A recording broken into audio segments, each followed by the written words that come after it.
Hello, everybody. My name is Tom Timbrooks, Thomas W. Timbrooks, actually, and I am helping out with the campaign for. Oh, got to get my hair down there. I'm a styling old guy. I gotta look cool. I am helping out with the campaign for David Russ for his run for United States Congress. Um, so every week I go ahead and put out these videos. I cover a different subject because, well, if you're going to vote for somebody, you're going to vote for everybody that's on the team. And I plan on being on the team with David Russ. If he goes ahead and wins the United States Congress, I'm going to be on his team, going to be helping out. And it's important for you, the voter, to understand everything that is going to be affecting the decisions of the people who are going to be working for you over on Capitol Hill in Washington, D.C. So every week I go over a different subject here, and this week's subject is restoring government by the people, a constitutional system evaluating analysis. And this is about the representation crisis, okay? Now, what representation crisis? Here's the situation. A long time ago, 1776 or whatever, when they were ratifying the Constitution, one of the things that was required was a Bill of Rights. Well, the Bill of Rights is the first 10 amendments to the Constitution. Not many people know there were additional amendments to the Constitution that weren't actually ratified. One of the amendments to the Constitution that wasn't actually ratified had to do with the number of people that would be represented by every individual representative. Right now, because of a law enacted in 1929, a congressional law, there are 435 seats in the House of Representatives. That number it was created just kind of arbitrarily back in 1929 because they had no way of knowing that America's population would get up to what it is now, about 300 and something million. Now, with 435 representatives, that means one representative in Congress is representing around 760 to 780,000 people. And that's inadequate representation. That does not work. Well, what this amendment, a long time ago, one of the amendments that was not ratified, is said basically the most people that one representative can represent will be 50,000. So that would put a whole bunch more representatives on Capitol Hill. And that would be a lot of representatives. So what I'm going to talk about here is how we can fix the situation. We don't want to have too many representatives on Capitol Hill because nothing will get done. But we need more representatives. One person cannot adequately represent 780,000 people. I'm sorry, it's just impossible. And so back in 1929, the law that they passed, where there's only 435 representatives in the House of Representatives, I think that law needs to be reevaluated, and I think probably we could get to the 50,000 thing, and I'm gonna go over that in my presentation. But essentially, I'm saying more representatives. We need more representatives in Congress. I'm thinking probably one representative for every 250,000, and that's because advancements in communication and transportation and all these things make it possible for one representative to be able to represent more than 50,000 people, but I'm going to get around to that also, okay? So yeah, this is one of the things that I've been kind of looking into and toying with, and this is what I've shown David Russ. I've talked with David Russ about this. Said, hey, this might be a good idea. We could go along with this and everything. So yeah, that's what I'm going to talk about today is changing the number of representatives in the House of Representatives. So MOSDACTA, make Oregon's 6th Congressional District America's greatest congressional district. That's what I want to do. And David Russ for Congress. Check out russisforus.com It's a really good site, really good guy, and he'll explain his ideas. And we've got a whole bunch of his videos up on YouTube. We're going to have more of his videos on YouTube, and check him out. Do some research before you vote. Find out what kind of person he is, what kind of things he supports, and definitely vote for him. But the most important thing is vote. Okay. And I'd like to start this out. Insanity is a mental condition that prevents a person from being able to distinguish between right and wrong and prevents a person from understanding consequences to actions. Insanity is not doing the same thing over and over again and expecting different results. That is something that came from a self-help pamphlet back in the 1970s. And it was put in a book by Rita Mae Brown. An author named Rita Mae Brown created a book called Dead Heat, and she claimed in this book that insanity is doing the same thing over and over again and expecting different results. So yeah, there is no basis behind what she's talking about. This is actually closer to the legal definition of insanity. So that's why I like to put this on there to straighten people out. Okay? The core values of the Republican Party is personal liberty and responsibility for the individual, local decision-making for governments, limited government wherever it exists, and the free market economy and fiscal responsibility. It's very, very important. Those are the core values of the Republican Party, and the Democrat Party has got similar values, but they're sort of the opposite, and I respect their values too. I think they're terrific values. So, if you are a Democrat, understand your core values. I understand my core values. If you're a Republican, understand your core values and vote accordingly. So here we have the representation crisis, restoring government by the people. Okay, so this presentation is not about political parties. It's not about Republicans versus Democrats. It's about ideology.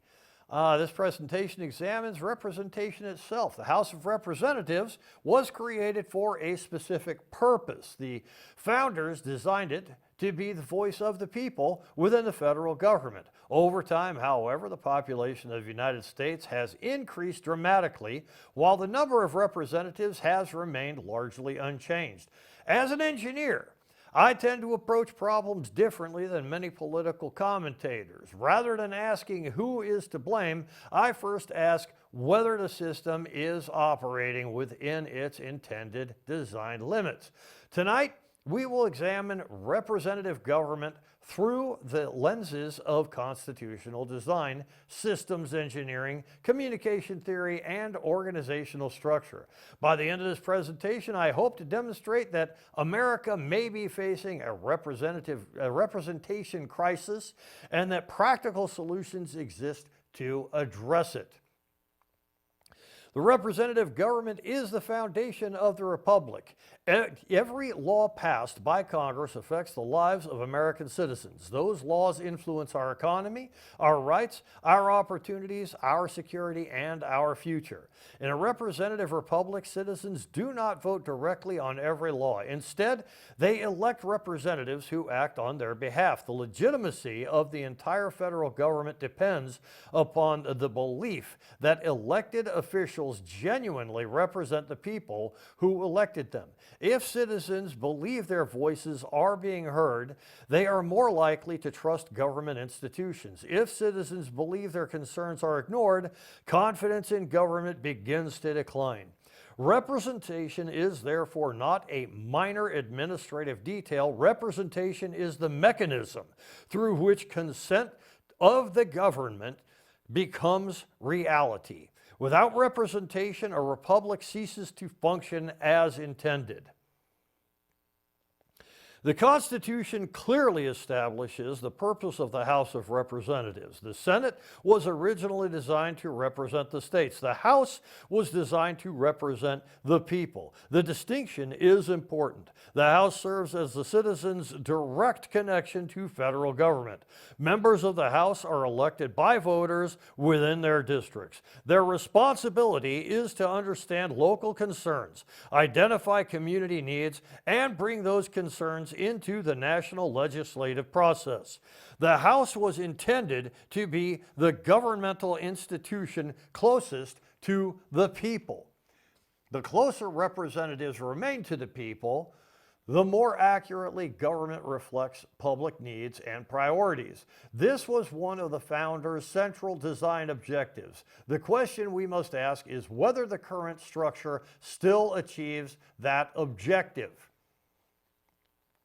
This brings us to the central question of today's presentation. How many people can one representative effectively represent? Notice that I did not ask how many people one representative can technically represent, nor did I ask how many names can appear inside a district boundary. The question is, how many people can be represented effectively? Can one person effectively represent 50,000 citizens? Perhaps. 100,000? Possibly. 250,000? Maybe. 780,000? Now we begin encountering serious questions. Representation requires communication. Communication requires time. Time is limited. The purpose of this presentation is not to produce a perfect number. The purpose is to determine whether the current system operates within reasonable human limits. Some may wonder why district size matters. After all, representatives have staffs, websites, local media accounts, email systems, and town halls. Why should the number of constituents matter? The answer is that representation affects several foundational principles. First, representation affects liberty. Citizens protect their rights through elected representatives who advocate on their behalf. Second, representation affects accountability. Representatives cannot be held accountable if citizens cannot meaningfully communicate with them. Third, representation affects public trust. People trust institutions when they believe those institutions listen and respond. Finally, representation affects government legitimacy. A government derives legitimacy from the consent of the governed. If representation weakens, legitimacy weakens. These are not minor concerns. These are foundational concerns. The quality of representation influences the quality of government itself. Before discussing government, we need to discuss systems. Engineers understand that every system has limits. A highway can only handle so many vehicles before traffic congestion occurs. An electrical grid can only supply so much power before instability develops. A factory can only produce so many projects before bottlenecks emerge. A customer service department can only answer so many calls before wait times increase. Every system has capacity. Every system has limits. Problems arise when demand exceeds capacity. This principle applies everywhere. It applies to transportation systems, manufacturing systems, communication systems. It applies to representative government as well. The House of Representatives is a communication system connecting citizens to government. If demand exceeds capacity, performance inevitably suffers. Human beings are remarkable, but we are not unlimited. There are practical limits to listening. There are practical limits to understanding. There are practical limits to responding. Every day we receive information from dozens or hundreds of sources: emails, phone calls, meetings, messages, reports, news, social media. At some point, information overload occurs. When that happens, important information is missed. Responses become delayed. Attention becomes fragmented. Decision quality declines. Representatives face the same human limitations as everyone else. A representative serving hundreds of thousands of citizens cannot possibly listen to every concern personally. The issue is not of effort. The issue is capacity. Human communication has limits. Good systems recognize those limits and are designed accordingly. Businesses have long understood this problem. Imagine a company with 1,000 employees. Would anyone expect the CEO to directly supervise every worker? Of course not. Organizations use layers. Workers report to team leaders. Team leaders report to supervisors. Supervisors report to managers. Managers report to directors.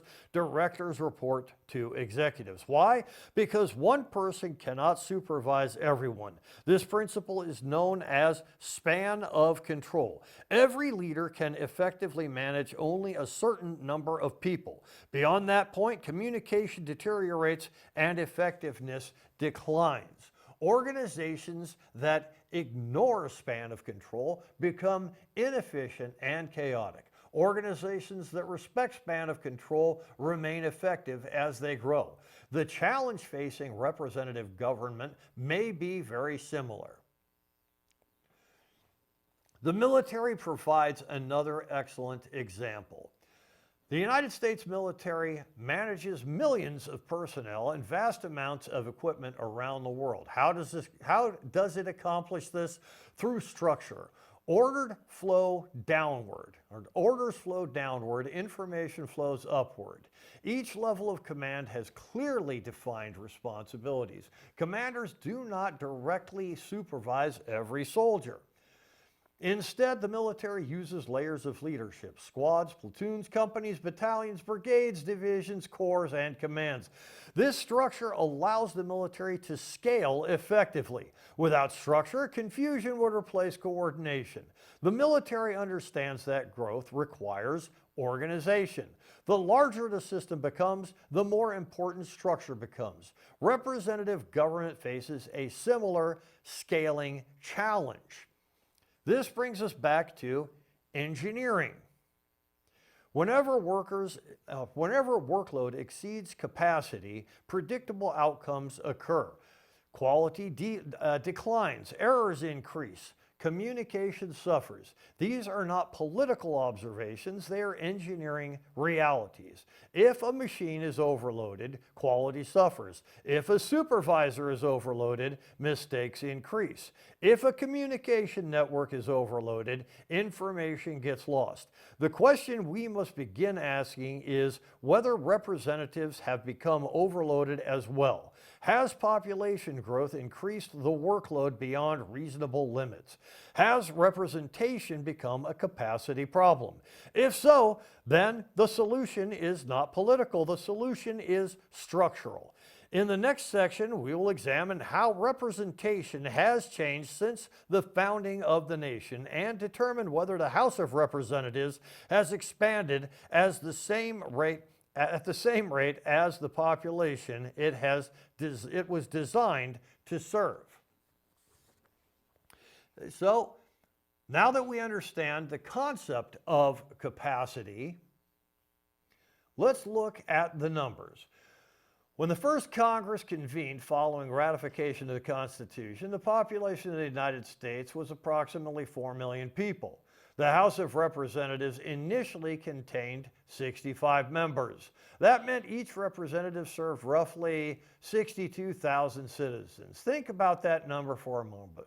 62,000 people. Today, many current county governments serve populations of that size. Many cities have populations of that size. A representative serving 62,000 citizens would have a far greater opportunity to understand local concerns, maintain visibility within the district, and remain connected to the people being represented. The founders did not arrive at these numbers by accident. They understood that representation required proximity between citizens and government. Their objective was to keep representatives close to the people they served. Now let's compare that figure to today. The United States population exceeds 340 million people. The House of Representatives contains 453 members. That means the average representative serves approximately 780,000 citizens. In many districts, the number is even higher. Compare those figures. In 1790, approximately 62,000 citizens per representative. Today, approximately 780,000 citizens per representative. That is more than a 12-fold increase in workload. The representative remains one person. The number of people being represented has increased dramatically. This is the core issue we must examine. Imagine assessing a project manager 12 times more projects. Imagine assigning a supervisor 12 times more employees. I had to have some water there. Okay, or a customer service representative, 12 times more customers. Would performance remain unchanged? Almost certainly not. Yet this is essentially what has happened with the House of Representatives. The workload associated with representation has increased dramatically. The tools have improved. Communication is faster, travel is easier, technology is better. But technology does not eliminate the fact that one human being still possesses only 24 hours per day. The question is whether modern technology has improved enough to offset a 12-fold increase in workload. This is the challenge before us. Let's bring this discussion closer to home. Oregon has a population of roughly 4 million people. Despite that population, Oregon is represented in the House by only a handful of members. Each representative serves hundreds of thousands of citizens. Those citizens include urban communities, rural communities, farmers, teachers, business owners, factory workers, students, retirees, veterans, parents, and countless others. Every group has unique concerns. Each community has different priorities. Yet all of those voices must somehow be understood and represented by a very small number of individuals. This is not a criticism of those representatives. It is a question about the structure itself. Have we simply asked too much of too few people? This brings us to a practical question. Can one person effectively represent 780,000 citizens? Notice the word effectively. Could one person technically hold the office? Certainly. One person can cast votes in Congress, absolutely. But effective representation requires more than voting. It requires listening, understanding, prioritizing, communicating, and responding. The larger a district becomes, the more difficult each of those tasks becomes. Eventually, citizens stop feeling represented and begin feeling managed. There's a difference. Representation implies a relationship. Management implies distance. The House was intended to represent. The question is whether districts have become so large that meaningful representation is no longer possible. To answer that question, we should examine the original constitutional design. One common misconception is that the Constitution intended the House to remain at 435 members. Nothing could be further from the truth. The Constitution never established a permanent House size. Instead, the Constitution assumed the House would grow as the population grew. The founders expected representation and population to remain connected. As more citizens entered the Republic, more representatives would be added. The objective was simple: maintain a meaningful relationship between citizens and their representatives. Growth was not considered a problem. Growth was expected. During the ratification debates, many anti-federalists expressed a serious concern. They feared that the federal government would become too distant from ordinary citizens. They worried that representatives would eventually serve so many people that meaningful representation would disappear. In many ways, the anti-federalists were asking the same questions we are asking today. How large can a district become before representation begins to fail? How many citizens can one representative truly understand? How can government remain connected to the people as the nation grows? These concerns were taken seriously. The founders recognized that representation was essential to preserving liberty. A government disconnected from its citizens becomes increasingly difficult to hold accountable. Most Americans know about the Bill of Rights. Far fewer know about the amendment that almost became part of the Constitution. One of the original 12 proposed amendments addressed congressional representation. This amendment is commonly known as the Congressional Appointment Amendment. Its purpose was straightforward. As the population increased, the number of representatives would continue increasing as well. The amendment sought to prevent districts from becoming too large. In other words, some of the founders anticipated exactly the problem we're discussing today. They recognized that representation must scale with population. The language of the amendment is somewhat complex, but its intent was clear. Representation would continue expanding as population increased. Congress would not simply stop adding representatives. The amendment established formulas intended to maintain a reasonable relationship between population and representation. Depending on interpretation, the House today could contain several thousand members if the amendment had been ratified. Whether that specific number would be practical today is open for debate. What matters is the principle. Population growth was expected to produce representation growth. The founders did not assume that one representative could simply absorb larger and larger populations indefinitely. The significance of this amendment extends far beyond the numbers. The amendment represented a philosophy. That philosophy was simple. Representation matters. Citizen access matters. Government should remain connected to the people. The founders understood that population growth creates scaling challenges. Their solution was to expand representation. As America grew, the House would grow. As communities expanded, representation would expand. The objective was to preserve the relationship between citizens and government. In many ways, this forgotten amendment reveals how seriously the founders viewed representation. They were not merely creating a legislature, they were attempting to preserve the voice of the people. In the next section, we will examine what actually happened. We will see how Congress expanded repeatedly for more than a century, why that expansion stopped, and how a decision made nearly 100 years ago continues to shape representation today.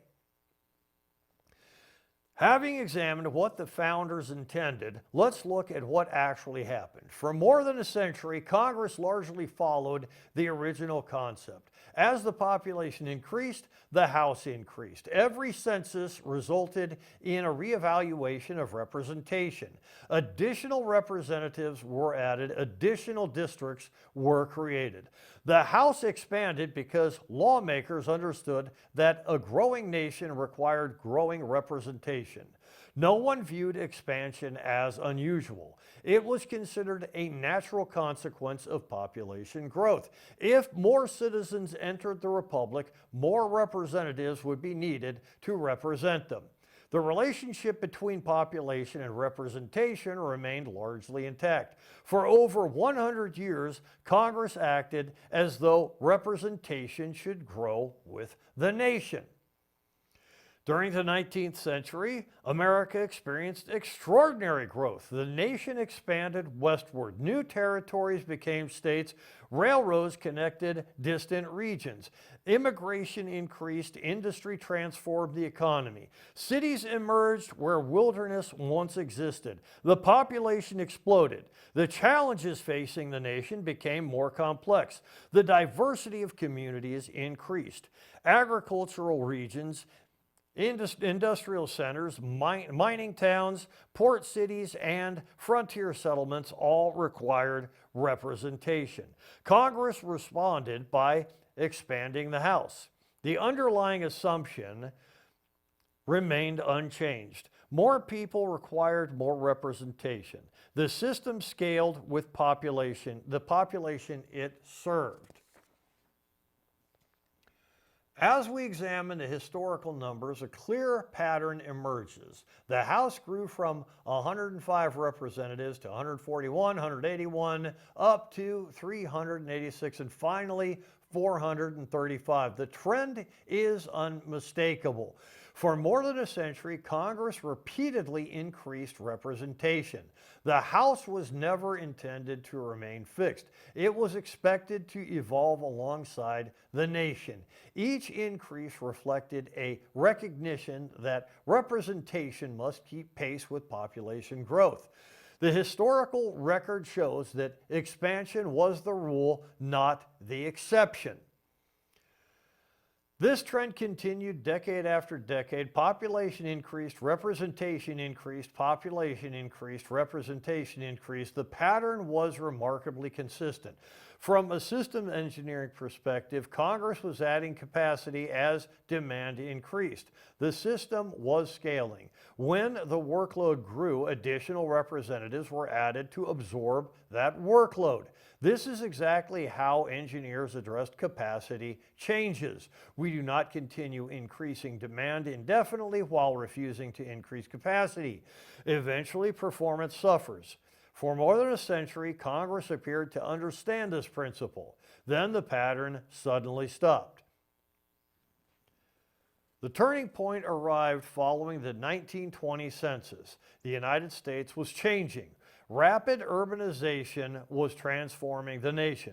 Cities were growing dramatically. Industrial centers were attracting workers. Rural populations were declining as a percentage of the overall population. For the first time in American history, urban America began to outweigh rural America. This shift carried major political consequences. Representation was about to change. Some states stood to gain seats, other states stood to lose seats. And many political leaders were unhappy with the prospect. The question was no longer simply how to represent the people. The question had become who would gain power and who would lose power. To understand what happened next, we must understand the political environment. America's growing cities were gaining population rapidly. Industrial states in the Northeast and Midwest were expanding. Meanwhile, many rural states were growing more slowly. If representation continued to be adjusted according to population, political influence would shift towards urban regions. This created tension. Many lawmakers represented districts that stood to lose relative power. Some states feared losing seats altogether. Others feared losing influence with Congress. The issue was no longer purely constitutional. It had become political. Imagine being a member of Congress in 1920. Your state may lose representation. Your district may be redrawn. Your influence may decline. Your political future may become uncertain. Faced with those realities, many lawmakers resisted reappointment. The result was something unprecedented. Congress failed to reapportion following the census. The normal process broke down. For the first time, representation did not automatically adjust to population growth. The issue became trapped between competing political interests. This was not a failure of mathematics, it was a conflict over power. This brings us to an important lesson. Political systems are influenced by incentives. Individuals often act in ways that preserve their influence. Organizations often act in ways that preserve their autonomy. Governments are no different. Increasing the size of the House would have redistributed power. Some lawmakers would benefit, others would lose influence. As a result, preserving the existing structure became politically attractive. The question shifted from what structure best represents the people to what structure best preserves current political arrangements. Those are not necessarily the same question.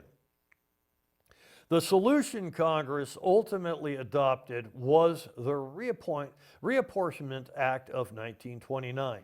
This legislation permanently fixed the House at 435 members. Future censuses would still redistribute seats among states. However, the total number of representatives would remain unchanged. At the time, this may have appeared practical. The House chamber was crowded. Administrative complexity was increasing. Congress sought a predictable system, but the long-term consequence was significant. Population growth continued, representation capacity did not. The workload assigned to each representative began increasing decade after decade. The effects of that decision are still with us today. This leads us to an important question. Why was the House fixed at 435? Was it because 435 represented the ideal number? No. The Constitution never established that number. Was it because engineers determined 435 was optimal? No. Was it because the founders intended 435 members? Again, no. The number was simply the size of the House when Congress decided to stop expanding it. In other words, the current size of the House reflects a policy decision rather than a constitutional requirement. This raises an important question. Did Congress prioritize administrative convenience over representation? Reasonable people may disagree. However, the question deserves consideration. If representation is the purpose of the House, then representation should be the standard by which the House is evaluated. In the next section, we will move from history to solutions. Now that we understand how the current system developed, the next question becomes obvious. If 780,000 citizens per representative is too many, what number is reasonable? There is no perfect answer. Reasonable people can disagree. Some may argue for 100,000 citizens per representative, others may argue 500,000. The objective is not mathematical perfection, the objective is effective representation. As engineers, we often begin by identifying capacity limits. At what point does a system begin to struggle? At what point does performance decline? At what point does communication become ineffective? The answer may vary depending upon the system. However, what seems increasingly difficult to defend is the idea that one individual can effectively represent nearly 800,000 citizens. If we agree that capacity matters, then we must establish a more realistic standard. For the purpose of this discussion, I propose a maximum of 250,000 citizens per congressional representative. Why 250,000? Because it strikes a balance between practicality and accessibility. It acknowledges that modern communication technologies allow representatives to serve larger populations than were possible in 1790. At the same time, it recognizes that human beings still have limits. A representative serving 250,000 citizens would face significant responsibilities. However, those responsibilities remain far more manageable than representing 780,000 citizens. That goal is not to recreate 1790. The goal is to restore meaningful representation within the realities of the 21st century. The founders operated in a world without telephones, automobiles, airplanes, computers, or the internet. Communication was slow. Travel was difficult. Information moved at the speed of paper. Today, communication is nearly instantaneous. Representatives can conduct virtual town halls. Citizens can communicate through email. Information can be distributed electronically. Constituent concerns can be organized and tracked digitally. These technological advances justify larger districts than those envisioned by the founders. However, technology does not eliminate human limitations. A representative still has limited time, must prioritize issues, and must make decisions. The number 250,000 recognizes technological progress while respecting human capacity. It is not an arbitrary number, it is an attempt to balance modern capabilities with practical realities. Every system involves trade-offs. A larger house improves representation but increases complexity. A smaller house reduces complexity but weakens representation. The challenge is finding balance. Many policy discussions focus exclusively on efficiency. Efficiency is important. However, efficiency is not the purpose of representative government. Representation is the purpose. If efficiency were the only objective, Congress could consist of a handful of people. That would undermine representation. The objective should be to find the point where representation remains effective while administration remains practical. The proposed 250,000 person standard attempts to strike that balance. Let's examine the implications. The United States population currently exceeds 340 million people.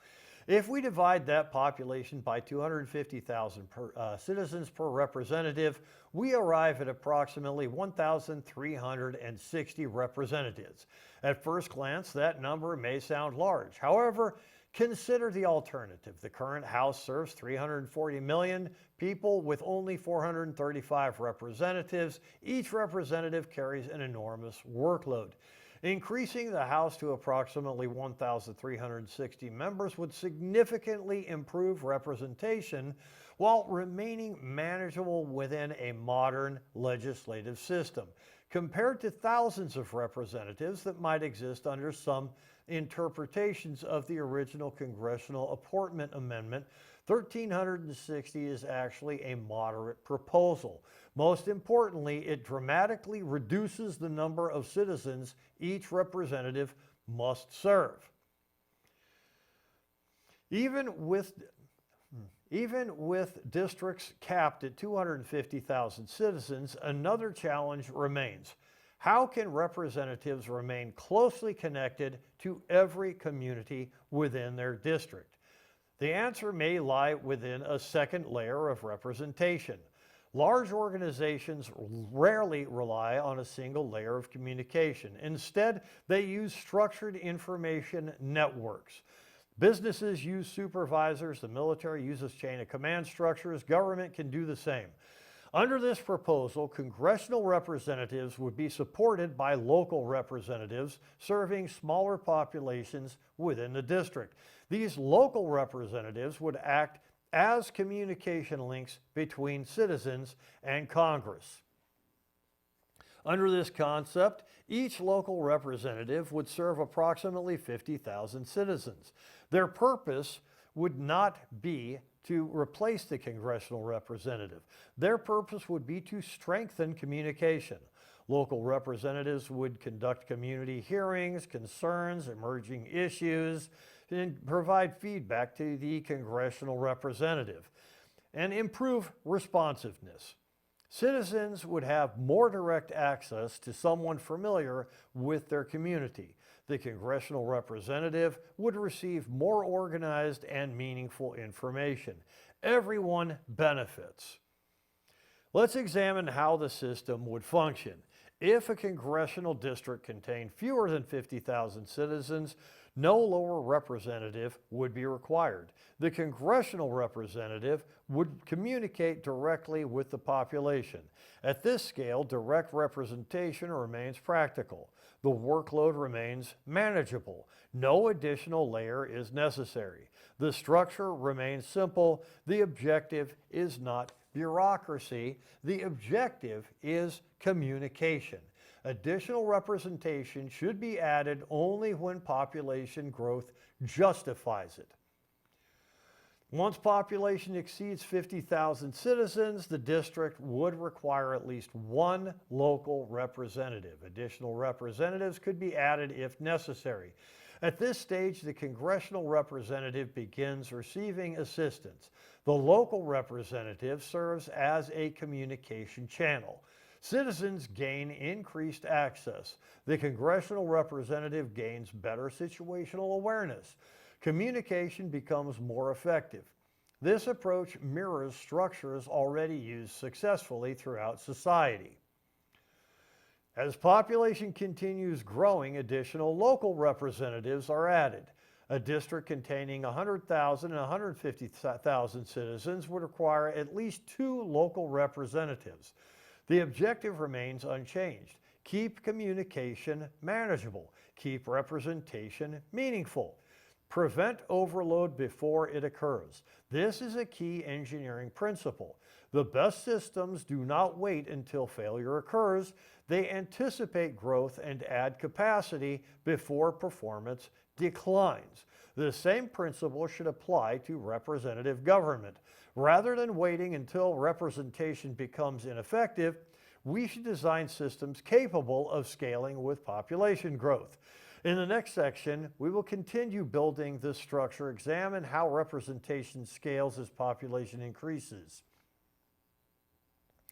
As the population within a district continues to grow, additional representation capacity must be added. Under this proposal, districts containing between 150,000 and 200,000 citizens would require at least 3 local representatives. Think about what is happening here. We are not increasing bureaucracy simply for the sake of adding positions. We are increasing communication capacity. Every additional representative improves the flow of information, improves citizen access, helps ensure that local concerns reach the congressional representation before important issues are overlooked. This is exactly how successful organizations scale. As workload increases, capacity increases. The objective is to maintain quality as demand grows. At the upper end of the proposed district size, districts containing between 200,000 and 250,000 would require at least 4 local representatives. A 5th representative could be added when circumstances justify it. At this point, the congressional representative is supported by a team of local representatives covering various communities within the district. Citizens have multiple points of access. Community concerns can be organized effectively. Information can move upward through the system without overwhelming any individual participant.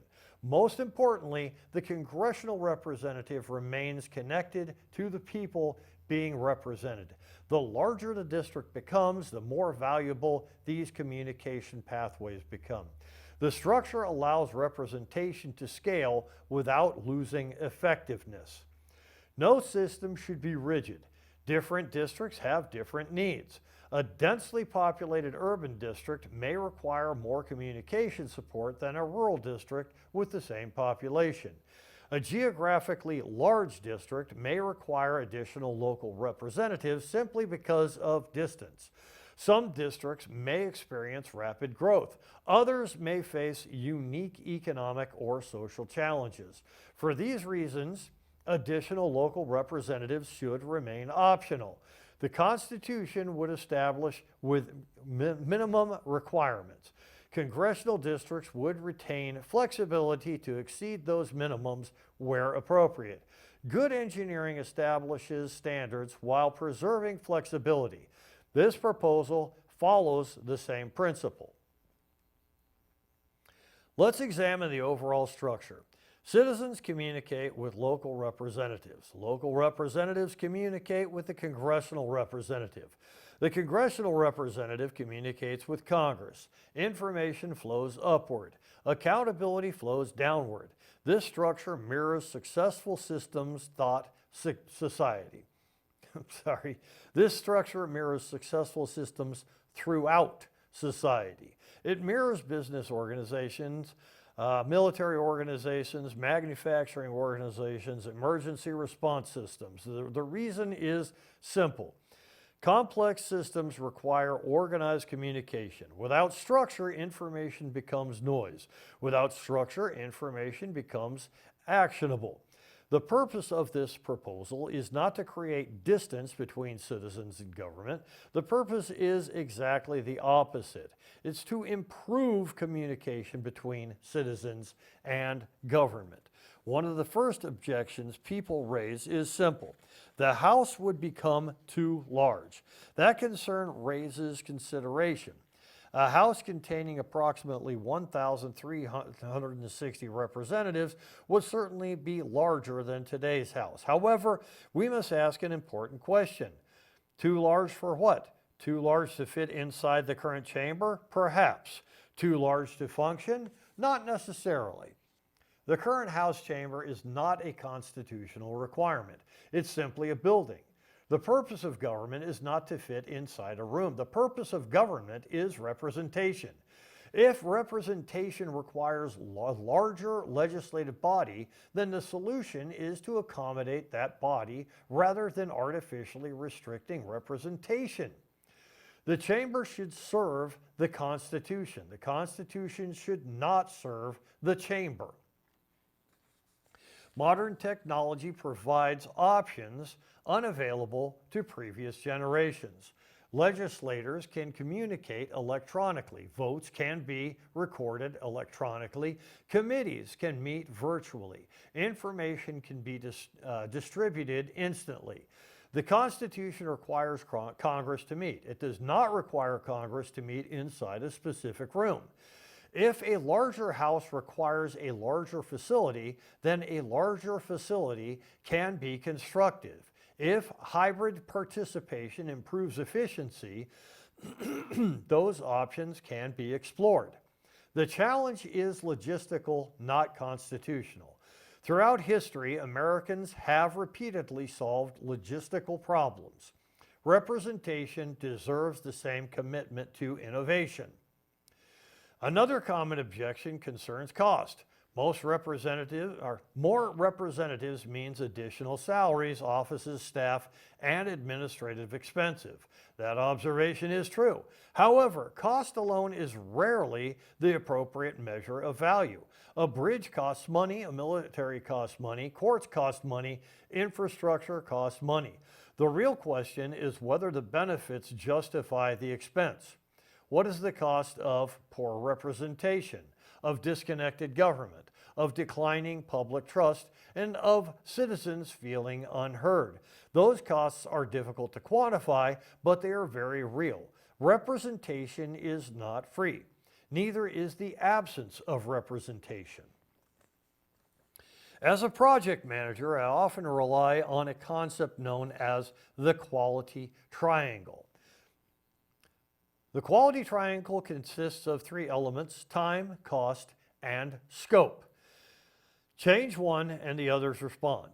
If scope increases while time and cost remain fixed, quality declines. If quality must improve, either time or resources must increase. This principle applies to nearly every system imaginable. It also applies to government. Representation is not exempt from the laws of systems engineering. Let's apply the quality triangle to Congress. The scope assigned to each representative is the number of citizens being represented. Over the last century, that scope has increased dramatically. However, the number of representatives has remained fixed. In other words, workload increased while capacity remained largely unchanged. The predictable result is declining quality. This is not an indictment of any individual representative. It is a structural observation. The system itself is overloaded. When systems become overloaded, performance suffers. The solution is not to blame the operators. The solution is to redesign the system. If we want better representation, we must reduce scope by increasing representation capacity.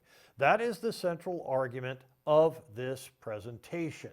So, as we conclude, let's review the key ideas. The founders expected representation to grow with population. For more than a century, Congress followed that principle. Water break. Voice is getting stressed. In 1929, Congress chose to stop expanding the House and permanently fix it at 435 members. Since then, population has increased dramatically while representation capacity has remained largely unchanged. Each representative serves roughly 780,000 citizens. The evidence suggests that one individual cannot effectively represent that many people. The solution proposed here is straightforward. Limit congressional districts to approximately 250,000 citizens. Expand the House accordingly. Create local representatives serving populations of approximately 50,000 citizens. Establish structured communication channels that improve information flow between citizens and Congress. Use proven organizational principles to strengthen representation. This proposal is not about political parties. It is not about ideology. It is about expanding government for its own sake. It is about restoring the original purpose of representative government. The purpose of representative government is not to make government easier. The purpose of representative government is to ensure that the voices of the people are heard. As the nation grows, representation must grow with it. Doing things the right way is not always the easiest way, but effective representation is essential to preserving government of the people, by the people, and for the people. Okay, so this is what the congressional district map would look like in Oregon, according to, I had my artificial intelligence. I use a lot of artificial intelligence to do things. That the slides are created by ChatGPT. Those are a little bit better than the slides I was using before. But anyways, this is what my proposal would look like. See, Oregon would have 19 districts, and each district would be about 250,000 people. And each district would be, if you look at the table on the right, each district would be approximately 50-50 with Republican and Democrat. And so you see 19 districts, and that's pretty fair to consider the actual representation, okay? So adequate representation is the foundational, it's the fundamental principle of the Constitution. Article 1 of the Constitution specifically states the House of Representatives. First, Article 1, Section 1, the very first thing that the Constitution does is it establishes the House of Representatives. So at the heart of our constitutional republic is the House of Representatives. That's really the single most fundamental part of our government. Representation of the people in Congress is a fundamental right, and it is a fundamental necessity. So adequate representation, effective representation is necessary. And that's basically all we would really need to do is ratify that amendment. That amendment is still on the books. That amendment is still, it's the 12th, there were 12 original amendments, 10 of them were ratified. That amendment is still out there. All it needs is ratification. Now we could change the wording around a little bit so that each group of 50,000 citizens would have one representative, and that one representative would be a lower representative to the actual representative. So all people would have their representation done. And that's really the heart of this, what I'm talking about now. So, the whole idea here is that. And so let's go ahead and, that's my raccoon of completed presentations. Thank you very much for sticking around. And these are my top 10 things that I want to make happen. Top 10 objectives. I support Trump for the Nobel Peace Prize. Think he's done a great job. And this is David Russ here. Good guy. He's got a lot of things. If you go to his website, he'll say Constitution, God, you, and all this stuff. You'll get all this information off his website. RussIsForUs.com. It's a good website, good person, good videos, and check that out. I support the whole MAGA agenda, but of course I am a Mosque Dagta agenda person. My whole emphasis is on making Oregon's 6th congressional district America's greatest congressional district. And that's what I want to do. That's what I want to accomplish. And I want to help David Russ to accomplish that. So that's it for today. Thank you very much for listening, and take care and God bless.